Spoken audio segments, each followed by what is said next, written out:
Chapitre 24. Le premier jour de la semaine, elles se rendirent au sépulcre de grand matin, portant les aromates qu'elles avaient préparés. Elles trouvèrent que la pierre avait été roulée de devant le sépulcre, et étant entrées, elles ne trouvèrent pas le corps du Seigneur Jésus.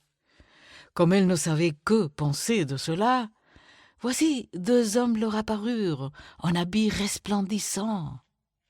Saisies de frayeur, elles baissèrent le visage contre terre. Mais ils leur dirent : « Pourquoi cherchez-vous parmi les morts celui qui est vivant ?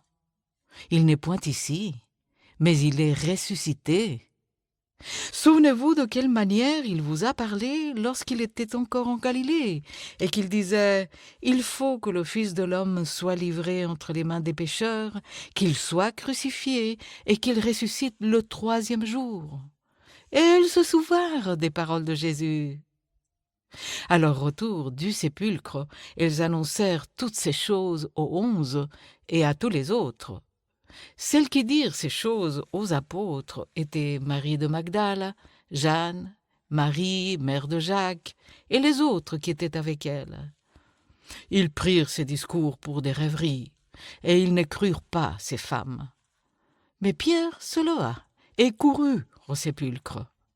S'étant baissé, il ne vit que les linges qui étaient à terre. Puis il s'en alla chez lui dans l'étonnement de ce qui était arrivé. Et voici, ce même jour, 2 disciples allaient à un village nommé Emmaüs, éloigné de Jérusalem de 60 stades. Et ils s'entretenaient de tout ce qui s'était passé. Pendant qu'ils parlaient et discutaient, Jésus s'approcha et fit route avec eux. Mais leurs yeux étaient empêchés de le reconnaître. Il leur dit : « De quoi vous entretenez-vous en marchant ? » Et ils s'arrêtèrent, l'air attristé.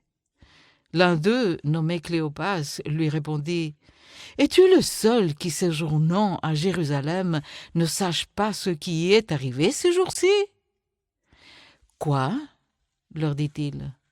Et ils lui répondirent : « Ce qui est arrivé au sujet de Jésus de Nazareth, qui était un prophète puissant en œuvre et en parole devant Dieu et devant tout le peuple, et comment les principaux sacrificateurs et non magistrats l'ont livré pour le faire condamner à mort et l'ont crucifié. Nous espérions que ce serait lui qui délivrerait Israël. Mais avec tout cela, voici le 3e jour que ces choses se sont passées. Il est vrai que quelques femmes d'entre nous nous ont fort étonnés. S'étant rendues du grand matin au sépulcre et n'ayant pas trouvé son corps, elles sont venues dire que des anges leur sont apparus et ont annoncé qu'il est vivant. Quelques-uns de ceux qui étaient avec nous sont allés au sépulcre et ils ont trouvé les choses comme les femmes l'avaient dit, mais lui, ils ne l'ont point vu. Alors Jésus leur dit : « Ô homme sans intelligence et dont le cœur est lent à croire tout ce qu'ont dit les prophètes, ne fallait-il pas que le Christ souffre ces choses et qu'il entre dans sa gloire ? Et commençant par Moïse et par tous les prophètes, il leur expliqua dans toutes les Écritures ce qui le concernait. Lorsqu'ils furent près du village où ils allaient, il parut vouloir aller plus loin. Mais ils le pressèrent en disant : « Reste avec nous, car le soir approche, le jour est sur son déclin. » Et il entra pour rester avec eux. Pendant qu'il était à table avec eux, il prit le pain, et après avoir rendu grâce, il le rompit et le leur donna. Alors leurs yeux s'ouvrirent, et ils le reconnurent.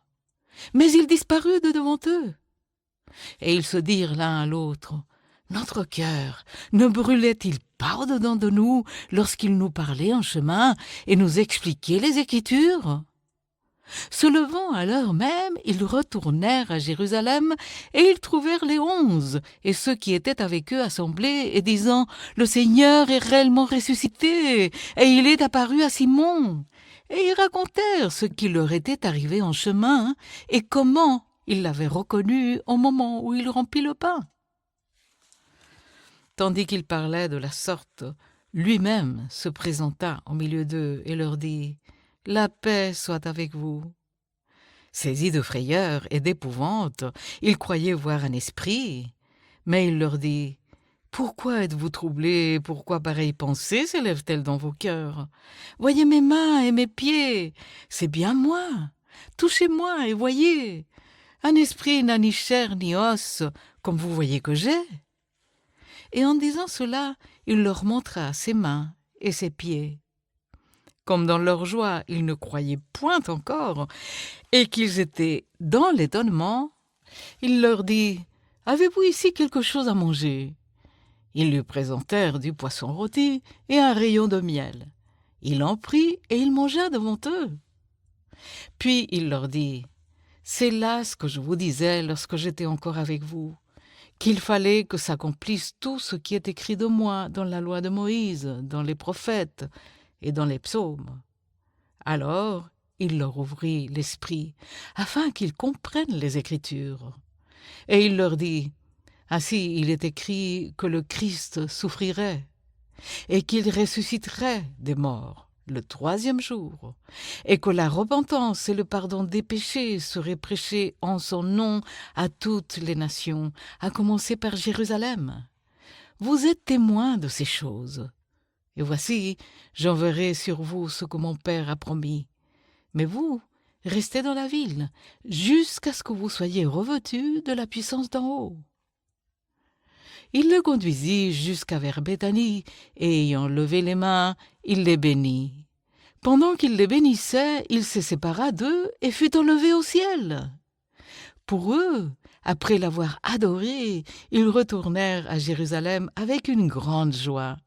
Et ils étaient continuellement dans le temple, louant et bénissant Dieu.